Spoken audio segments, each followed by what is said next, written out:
Good morning students. Our next topic from the same chapter is shelter. हमने food and water जो है topic ये cover कर लिया है. अब हम कवर करेंगे शेल्टर. शेल्टर क्या है? लिविंग ऑर्गेनिज्म जहाँ रहते हैं, है ना, जो हमारा घर है, जो हमें प्रोटेक्ट करके रखता है, उसे हम शेल्टर कहते हैं. प्रोटेक्ट इन चीज़ों से करता है. फॉर एग्ज़ाम्पल विंटर्स में हमें प्रोटेक्ट करके रखता है, समर्स में हमें प्रोटेक्ट करके रखता है ना. तो लिविंग ऑर्गेनिजम्स के लिए शेल्टर जो है वो बहुत ही इम्पॉर्टेंट पार्ट है. विदाउट होम, विदाउट घर हम नहीं रह सकते, हम सर्वाइव नहीं कर सकते. तो इस चैप्टर के इस टॉपिक में हम यही पढ़ेंगे, shelter. It is a basic human need, है ना. ये आपको मैंने बताया है कि ये बेसिक ह्यूमन नीड है. ठीक है. ऑल लिविंग ऑर्गेनिज्म, चाहे वो एनिमल्स है या ह्यूमन बींग्स है, वो शेल्टर के बिना सरवाइव नहीं कर सकते. उसके बाद यहाँ पर एक बताया है पॉइंट कि more than 20 crore people are facing this problem in the world. पूरे वर्ल्ड में 20 करोड़ लोग हैं जो शेल्टर से रिलेटेड प्रॉब्लम को फेस कर रहे हैं, जिनके पास रहने के लिए घर नहीं है, इस तरह की प्रॉब्लम. ठीक है. In India more than 30 lakh people. ये ओवरऑल वर्ल्ड का था. अब अगर हम बात करें इंडिया की, तो इंडिया में मोर देन 30 लाख पीपल जो है वो कोल्ड और हीट और रेन, ठंड, गर्मी और बारिश, ठीक है, ऐसे मौसम में खुले ओपन एरिया में रहते हैं विदाउट शेल्टर, क्योंकि उनके पास घर नहीं है. तो ये एक प्रॉब्लम हुई ना. ठीक है. Around 7 crore people in living India in slums. 7 crore के आसपास जो हमारी जनसंख्या है वो झुग्गी झोपड़ियाँ होती ना, जो कच्चे मकान, छोटे घर, झुग्गी झोपड़ी टाइप, इस तरह के घर बनाकर रह रही है, क्योंकि उनके पास फैसिलिटीज़ नहीं है. ठीक है. या इतनी उनके पास उनकी इनकम नहीं है कि वो घर बना सके.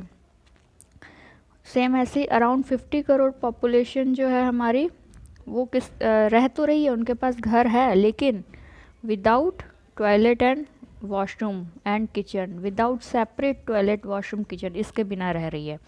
तो आप ये प्रॉब्लम देखिए कि किस तरह की प्रॉब्लम है शेल्टर से रिलेटेड, कि लिविंग ऑर्गेनिज्म जो ह्यूमन बींग्स हैं उनका कितना बड़ा पार्ट, कितना बड़ा पॉपुलेशन का जो इतना बड़ा पार्ट है, कुछ के पास घर नहीं है, कुछ जो है झुग्गी झोपड़ी में रह रहे हैं. अगर घर है तो उनके पास सेपरेट वॉशरूम, किचन नहीं है, टॉयलेट्स नहीं है. शेल्टर को यहाँ हमने 2 पार्ट्स में डिवाइड किया है. Crisis in lack of shelter. Lack of shelter, shelter की कमी से किस तरह की प्रॉब्लम आई. दूसरा, to provide shelter. Shelter provide करने के लिए अब हमें किस तरह के स्टेप्स लेने चाहिए. तो पहले हम ये पॉइंट कवर करेंगे, crisis in lack of shelter. Shelter की कमी होने की वजह से, घर ना होने की वजह किस तरह की प्रॉब्लम्स फेस करनी पड़ी. उसके बाद हम कवर करेंगे कि शेल्टर सभी को मिले, सबको घर मिले, उसके लिए हमें किस तरह की फैसिलिटीज़ प्रोवाइड करनी चाहिए. Crisis in lack of shelter इसमें है कि जब शेल्टर नहीं है, घर नहीं है जिनके पास, वो किस तरह की प्रॉब्लम्स को फेस करते हैं. बहुत सारे लोग जो हैं उनकी डेथ हो जाती है बहुत ज़्यादा गर्मी, ठंड और बारिश की वजह से, खुले में रहने की वजह से. होमलेस है, उनके पास घर नहीं है इसलिए. ठीक है. दूसरा, उनके पास कोई भी रेजिडेंटल प्रूफ नहीं होगा.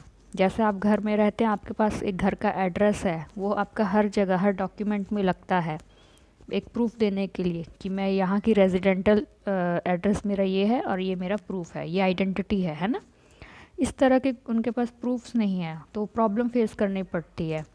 उसके बाद बहुत सारी बेसिक नीड है जो वो फुलफ़िल नहीं कर पाते हैं ना, due to shortage of basic need, like shelter हो गया, या और भी बहुत सारी चीज़ें. तो मेन हम शेल्टर कवर कर रहे हैं टॉपिक. तो शेल्टर की वजह से फिर क्या हुआ, क्राइम्स बढ़ गए, लोगों ने चोरियां करना शुरू कर दिया, मर्डर शुरू कर दिए, है ना. इस तरह की प्रॉब्लम्स क्रिएट हो जाती है.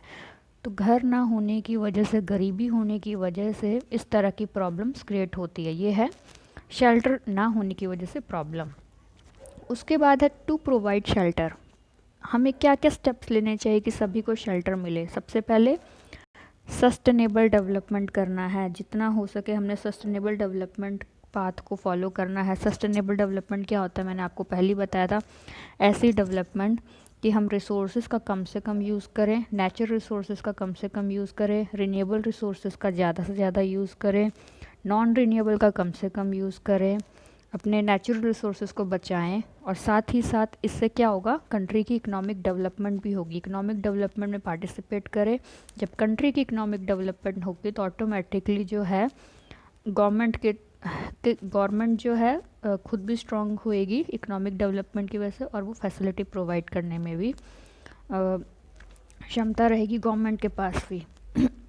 ठीक है, उसके बाद हम ये भी कर सकते हैं, जो स्कूल कॉलेज या एजुकेशनल इंस्टीट्यूट हैं वो इस तरह कर सकते हैं कि रात के समय मतलब ये जो स्कूल्स हैं इनकी जो रूम्स है रात के समय खाली होते हैं, शाम के समय, है ना, तो उनको दे दी जाए कि आप रात को यहाँ सो सकते हैं। इस तरह का कुछ फैसिलिटी हम दे सकते हैं। ठीक है, जो वर्शिपिंग प्लेस है जैसे मंदिर है, गुरुद्वारा है, वहाँ पर भी हम ऐसी फैसिलिटी दे सकते हैं कि वहाँ पर ये लोग रह सकें।